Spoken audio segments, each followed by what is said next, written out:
U.S. President Donald Trump has said that an agreement aimed at ending Russia's war in Ukraine is closer than ever, and this as his team reported progress after talks in Berlin. Now, Trump made the statement at a White House event after having called into a dinner in Berlin at which his envoys David Koff and Jared Kushner were holding talks with Ukraine President Volodymyr Zelensky and European leaders. And I think we're closer now, and they will tell you that they're closer now. We had numerous conversations with President Putin of Russia, and I think we're closer now than we have been ever. And we'll see what we can do. We want to save a lot of lives. We sell equipment to NATO. We don't spend any money, but we do want to see if we can save a lot of lives. The U.S. officials warned Ukraine must accept the deal, which they said would provide security guarantees in line with NATO's Article 5, which calls an attack on one ally an attack on all.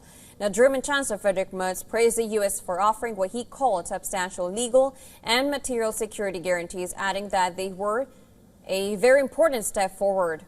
The European leaders in a joint statement at the Berlin talks proposed a force as part of U.S.-backed robust security guarantees aimed at preventing Russia from violating an agreement to end the war. The European statement, whose signatories include leaders of Britain, France and Germany, also outlined what it said were other points of agreement between the European leaders and U.S. officials. It said Ukraine's military should continue receiving extensive support and maintain a peacetime strength of 800,000 troops. Also, that peace would be maintained by a U.S.-led ceasefire monitoring and verification mechanism that would identify violations and provide early warning of any future attack. Now, Zelensky met with Koff and Kushner for a second day for talks at ending the war, building on a proposal initially put forward by Trump. The Ukrainian president said earlier that talks with U.S. envoys were not easy, but brought progress on the question of security guarantees. Zelensky hailed new security guarantees offered by Washington, but also said differences remained on the question of what territories Ukraine would have to cede to Russia. We had enough of dialogue about territories. I think that so far we have different positions, I'll be honest. But I think that American colleagues have heard my personal position. I am very happy that I was able to personally convey this position.